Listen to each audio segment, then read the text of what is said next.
Okay. Today we will start with a new topic and an operating system. And what's an operating system? Operating system provides an interface between the user and the hardware. If you look at this block diagram, so the end user, it's the end user and it's your underlying hardware. So it provides an interface between the end user and the hardware. Okay, now how does an end user interact with the operating system? End user, let's assume you are using your laptop, so you are the end user, you are using some application program. There are different application programs, Microsoft Word, Microsoft Excel, okay, many application programs, for instance Internet Explorer, there are many application programs. So you, end user is interacting with the operating system through an application program.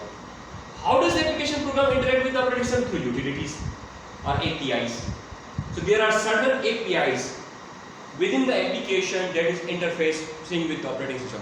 Let's assume, what are the example of these APIs? Now let's assume if you want to print something on the screen, actually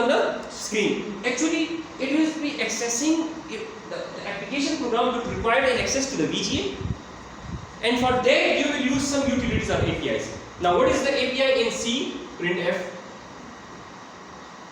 C++,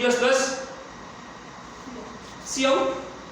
So actually through this application API you are accessing the hardware through some APIs, and these APIs, if you have the application, like for instance application cout, just like in some, if you have developed these application program using C or C++, so there will be some exe file. If you look at these exe file, there will be a lot of like different APIs or functions who will be calling services from the operating system. How would you interface? How would you interface with the keyboard? No, but if you are using some program, scanf, you are using a C. If you are using C++, C. So with this you are interfacing with actually the actual hardware. The actual hardware is actually, if you look at the actual hardware is actually your keyboard or screen. Okay. Now these are the APIs. If you are developing in any now the end user. If you look at the end user is interacting with the application program. Now for the end user, because he does not see the code, he does see the interface. what are the interfaces? Now, if you look at the application program, what are the interfaces in the application program with the end user? Now, application end user interact with the application program. If you look at it, there is some mouse. Okay. He is using some mouse. He is clicking on some text box. Now, let's assume if you are interfacing, it is your username or password. So there are two text boxes. First, the user will click on this text box. So actually, the end user is interacting with this application program. This end user is using an API of the application program. So now, if you click on this, so actually this text box will be active. Sometimes, if you remember, so actually, if you write something will be displayed here or here. About which text box is active.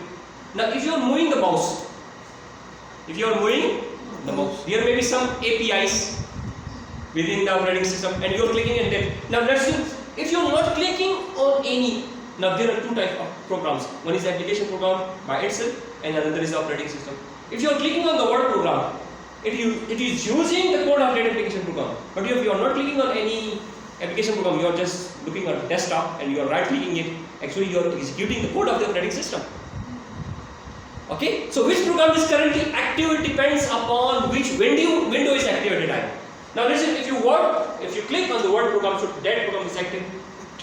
And if you click on something, now let's assume if you are here and there is a big, you are writing here. If you click up here, so the cursor will be displayed here. Yes, sir. What? Now if you click on here, so actually this program is active. Operating system will give priority to this program.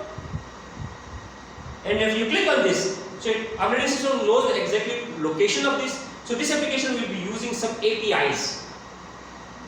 And there are a lot of functions, like if you may have remember. Okay, now what's the relative position of each mouse pointer or something? It also depends upon which mode you are in. You are in the maximize mode or you are in the maximize. So if you are in the maximize mode, so actually it's a full screen mode is like this. If you are in the minimize mode, so actually it will be something like this. So actually now the active space will be here. So all these things are managed by the operating system and the application program, and these things are actually hidden from the user. So, what's in operating system? What are different examples of operating? Which different application operating system are there? The Windows operating system, Mac operating system, Unix operating system, Android, Linux operating system, Android operating system. These are different examples of operating systems. Okay, now operating system provide an interface between the user and the hardware. User is actually interfacing with the application programmer, and within that application program, somebody has written that application program. Within that application program, they are using some APIs.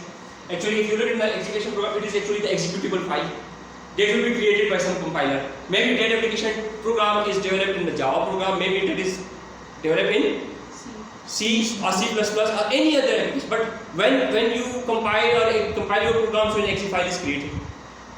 Yes. And you click on the exit program, so in that exit program you also use all the, if you remember, there are some libraries, studio.h, yes, sir, con.io.h.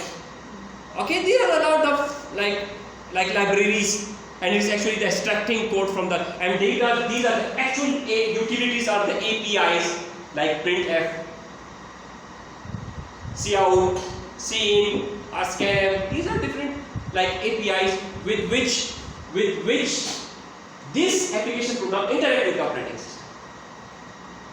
Okay, and there are also, I will also explain some other APIs.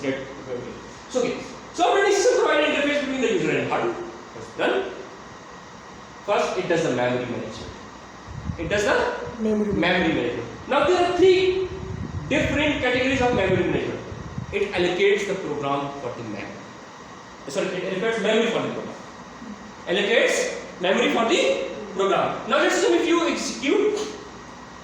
initialize the program for the first time, what will happen? Some memory will be, actually the program exists in hard disk. Yes, sir. The exe file exists in hard disk. It's not yet loaded in memory, and there are many applications that are residing on your permanent storage. And what's the permanent storage? The permanent storage is your hard disk. In hard disk there, and you click on that program, you click on the executable file. When you click on the word icon, when you click on the word file, so it means the operating system will allocate the memory for that. Now, there are two types of things. What amount of memory should be allocated? Now I will give you a little example.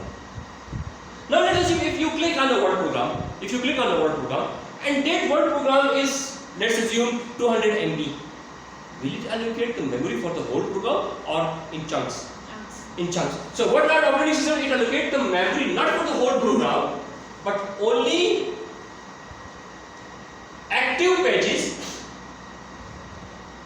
which are likely to be accessed in the near future. Now let's say if you click on the word program and you are on word page 1 and you scroll down directly to page 100, you will see a delay. Yes sir. Text बाद में appear होता है. आप page Yes, actually the text will appear many. Actually that, now if you look at if you are loading a big program, so when you click on the word program, so initially it will load the data of the first 2, 3 or 4 pages. Page 1 or page 2 or page 3. Now there are two types of pages. One is the page of your word program and one is the paging of an operating system. Let's assume operating system allocate the memory at the granularity of pages. And pages is actually 4 kilobyte. Typically sometimes in paging system, in some operating system it is 4 kilobyte, in some operating system it is 8 kilobyte. And in some operating system it is variable. They may have large page some like they have a mixed granularity. For some application it allocates the granularity of 4 kilobyte and for some 8 kilobyte. Now if you look at the word program, if you look and you see the page 1 of word program and there is some data. Let's assume this whole data is whole page, because the data stored in this first page is consists of, let's assume 30 memory pages. So 30 pages stored is 30 multiplied by 4 kilobyte. What's the overall size? 120 KB. So maybe initially when you start the program's operating system will allocate only the memory for the active pages, not all the pages. If it will allocate for all the pages, okay, it can be done, but the problem is that the memory is a shared resource. And if you allocate a big chunk of memory to only one program, so the other program may starve. Yes, sir. So it only loads the pages on demand. You are not load. Let's assume if the file size is 200 MB and the page size is 4 KB. So how many pages it has? 200 multiplied by 2 is for 20 multiplied by 2 is for 3. It is 2 is for 2 multiplied by 2 is for 10 into 2 is for 3. It will cut off. So it will be 220, 12, 8, 200 multiplied by 2 is for 8. So 256 multiplied by 200 KB. 200 multiplied by 2, 6 pages.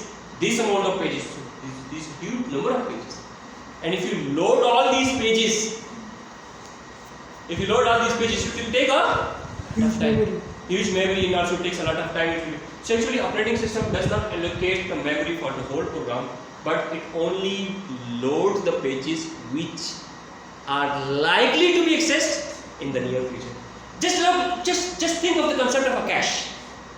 Now when the cache is limited, you are not loading the whole program into the cache, you are only loading those accesses which are likely to be accessed in the near future. So the same principle approach is like this. So memory allocate, it only allocates the active pages which are likely to be accessed in the near future. And actually the mechanism that is used is load the pages on demand.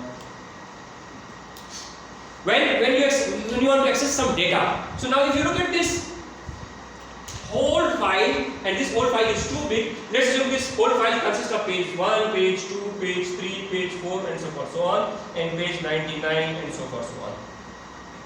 Now initially an operating system will allocate the memory for whole page 4.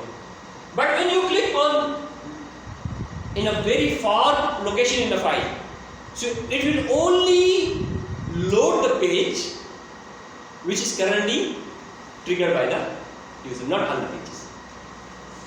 Okay. Now you may also observe, like let's say if you are watching a movie, so you are scrolling down to the bars. Yes, sir. If you forward or reverse in a short span of time, typically the delay is less. Yes, sir. But if you click on a very far location, sometimes you Take minutes. experiences a big delay. Actually, the problem is there. Typically, the data is stored contiguously. Like listen, if you are having this data and this data, they are stored contiguously, and it's loading. It is estimating the concept of spatial locality loading space. But you will make a long jump to a far location, so it will not be likely in the memory, and sometimes you will face a delay. Because I also told you, because hard disk is very slower. If you look at the memory hierarchy, hard disk is very slow. It has a delay of the order of millisecond. Now let us assume if loading a one page is of a latency of the order of millisecond or a microsecond, even microsecond in case of SSD are typically faster. So if you have this kind of a delay, but it's only the delay for one page, but if there are multiple pages, and basically if you look at the bus size between the hard disk and the memory is typically limited, and loading all these pages into the memory takes, okay, loading one page is not like that much costly, but if there are a lot of data, so actually there will be a bandwidth problem, because accessing that data, all the data, you will face a bandwidth problem and the bus will be overloaded. Okay, so in this kind of scenario, so all these things are managed by the operating system. All this, okay. Now, if you are allocating a memory for something, now there are two types of allocation. If you are writing some program, there are different types of allocation in memory. What kind of? Can you tell me the APIs in C or C++ when you allocate some memory? Ji. Sir, एक runtime के रूप में और Very good. One is runtime and what is in compile time. What is the example of compile time? ये जो हम जैसे print हम सेट अप देते हैं जो अपने उसमें ही देते हैं. Arrays is a typical example of compile time. Now if you say integer array 100, operating system when you execute this program, execute it at the compile time. Now it is done at the compile time. How much memory will be allocated? For 100 elements. And okay, another is dynamic memory allocation. Okay, in this case, if you know the size of the program, but if you don't know the size of the program in advance, if you don't know the size of the data, let's assume you are using a database and a new user, you want to create a new user, you want to enter the data of a new student, you don't know how many students will be registered in the upcoming semester, so you don't know the size of the data, how many students will be registered. So actually, if you look at that kind of a data system, so in that time, you need to allocate the memory at runtime. And in the code for this in C++, what are the functions? कौन-कौन से functions हैं? malloc and calloc.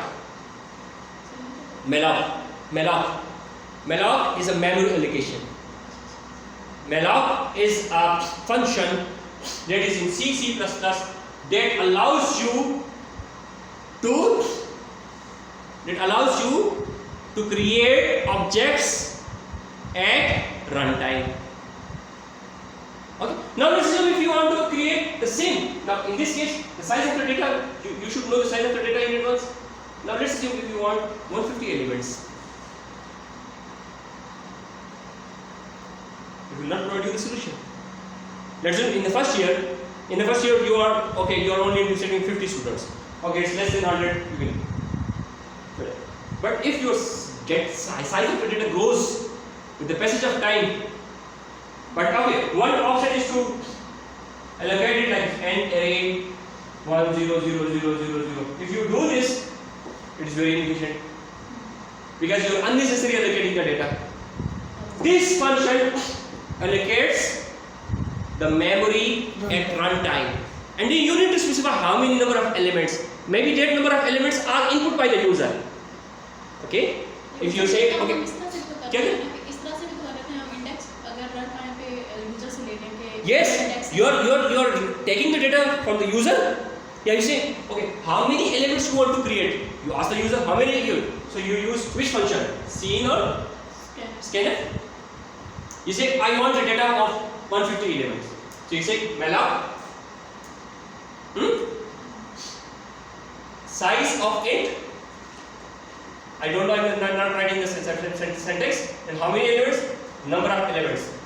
And you say cin n. You take the input from n and then you create how many elements? N. And you use it. So it means it is the allocation of memory at runtime, not dynamically. It's runtime. Okay? ठीक है sir. So, allocation. Now, one memory allocation is at compile time. This is an example. This is an example. One allocation is at run time. Malloc and calloc. Operating system also deallocate the memory. Why we need to deallocate the memory? Yes. अगर ज़रूरत ना हो तो So you need to deallocate the memory at the time of the program. So you need to allocate the memory at the time of program creation. The memory can be allocated at compile time, at the start of the program creation, or the memory can be allocated at runtime on demand. Okay? But the memory can be deallocated in two scenarios. Memory can be deallocated when the program finishes execution. Now let's assume if you are running one program and you press the close button. You press the close button. When you press the close button, so the operating system the memory need to be freed so that it can be used by another program. So the memory operating system also does this because it's very important. It's very much important. It's very much important to deallocate. Now it's very important. If you have written this statement in array 100, whenever you close the program, when you close the program. Close the program, that memory will be automatically deallocated. But if you use a malloc or calloc, you need to free the memory. You need to Free the memory. So you use a function free PTR. PTR is actually a pointer. So you need to design a pointer. In PTR, what is pointer? Pointer to a memory location which is storing an location. So when the memory is allocated at runtime, so you also need to deallocate that memory. This is called as memory leak. And it is the job of the programmer to deallocate the memory. Now, there are two types of programming paradigms. One is C. If you are using this in C, so when the programmer allocates the memory, programmer is responsible to deallocate the memory. Otherwise, there will be a memory leak problem. But what's the advantage of Java? In Java, when you allocate a program, when you allocate memory to a program. When you allocate memory for some data objects, when you allocate memory for an object and when you close the program, so there is a garbage collector of Java that automatically deallocates the memory. And it relieves the programmer of the burden of deallocation of the memory. So that facility is provided by Java. Because in Java there is a garbage collection system. In the garbage system, even if the memory is allocated by the programmer and somehow the program is closed expectedly or unexpectedly. The program may also be closed unexpectedly. Yes, sir. So actually it will do this. And sometimes in modern operating system, whenever some memory is allocated for a program, it's operating system. So okay, he is allocated this amount of memory to a program. Maybe operating system also frees that memory. So it's very much important that now the question arises that it's the job of the operating system or the job of the application. It depends on the operating system and it depends on the application. That I told you that in C++, when you allocate the memory, you need to deallocate also. But in Java, it's done by the garbage collector of the Java environment. And in some operating systems are intelligent enough that it also does the memory deallocation. The other job of the operating system is the memory protection. Now, what is memory protection? Now, if you look at any like operating system, so operating system there are multiple programs are running, and operating system allocate a space or a memory space to each program because the memory is being shared by different programs. I will explain this with examples. Now let's assume a scenario. That now you have a memory. Okay. So now this memory is reserved by the operating system. This memory is reserved by program P1. This is reserved by program P2, and this memory is reserved by program P3, and so forth, so on. And definitely, when you look at the memory, so this is the kernel of the operating system. It's running. maybe this is some address A and this is some address B, this is some address C, this is some address D, E, F, G and H and I and so forth, so on. Now program P1, let's assume we are running some program P1. If this program P1, so there will be some allocation from memory for program P1. Okay, so this program should not be allowed to access the address space of program P2.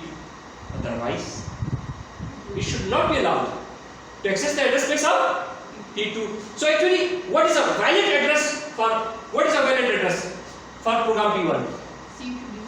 So actually, so C should be smaller or equal to address. Should be smaller or equal to D.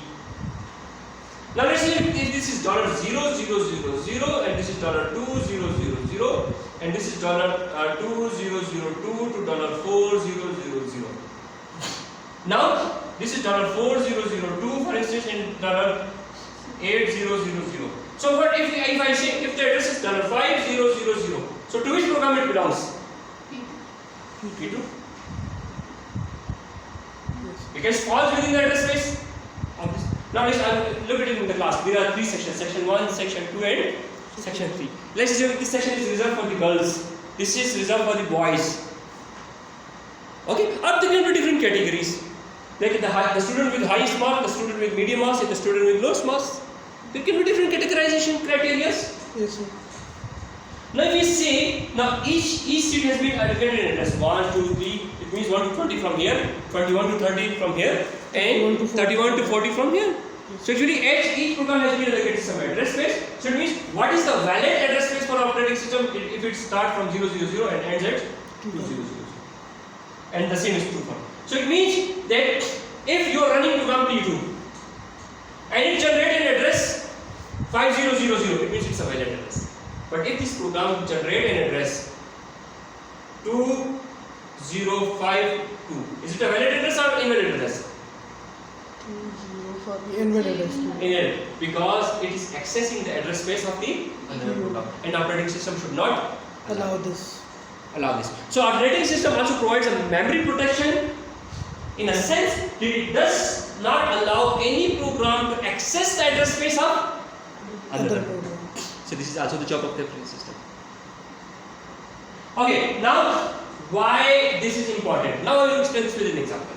Now let's assume if you have a small example. Now let's assume if we say int array 100. How many memory elements will be allocated?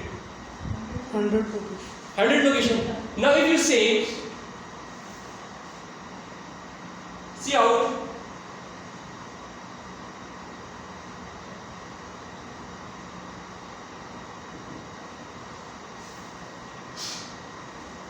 the index of the array starts from 0 to 100. 99. But you are accessing a very large level. That is, one does not program to this array. So maybe this address falls. The program space are Maybe. So maybe now if I am writing this code, maybe the compiler does not give me a compile error. It's actually a runtime. So if this, okay, now even if you print off this and just try and do an example at your home and do this, maybe it will not be compiled if the compiler is intelligent enough. If it is compiled successfully and you print it, actually your program will close unexpectedly. And sometimes, whenever it happens, when this memory is, okay, now there are two things. Now let's say you are executing that program and that errors happen. So actually operating system will unexpectedly close that program. It may say, oh, now it is an alarming situation because it is now accessing the address space of the type. Now let's say I will reserve this for the boys and now I will reserve this for the girls.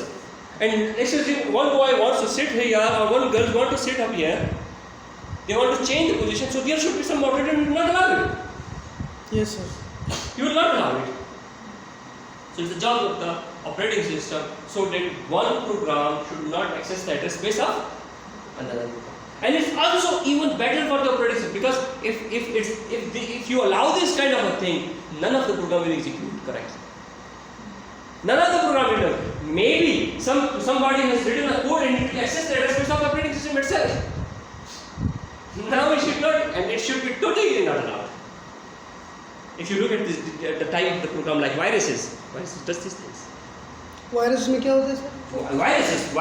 Viruses are program. These are the programs written by a programmer, which are written by malified intentions. ठीक है sir. Malified intentions. And actually, some of the operating system has some leakages or some like insecurities, and the hackers know these things. How to play with the APIs in a way so that to break the security wall of the operating system. And viruses does these things. Sometimes when there is a virus, अब तो इतना मसला नहीं है, लेकिन जो पुराने जो कंप्यूटर्स में अगर वायरसेस आ जाते हैं तो आपको पूरा प्रोग्राम क्रैश हो जाता है. पता ना आपको फिर आर्टिस्ट. जी सर. सर ये किस तरह से वायरस काम करते हैं, मतलब अगर वायरस आ गया तो वो हमारे सारे प्रोग्राम्स को एक्सेस करके खराब कर सकता है ना. That's it. वो इस तरह से वो इसी जो ऑपरेटिंग सिस्टम की जो प्रोटेक्शन है, जो it will violate this operating system protections mechanism. The security mechanism or the protection mechanism that is defined by the operating system, it is violating that kind. And even operating system cannot detect it. The problem arises when the operating system does not detect. Okay, you got my point? There, for this reason, there is an antivirus program. And when there is a breach of wall, let's assume if you are sleeping, and some thief is invading into your house, and you didn't hear the voice. So actually, you are not responding. But if you are sensitive enough that if he is intruding and he is intruding, so you have a backup plan for it. So for that, there are some programs that there. So it's also the job of the memory protection. Now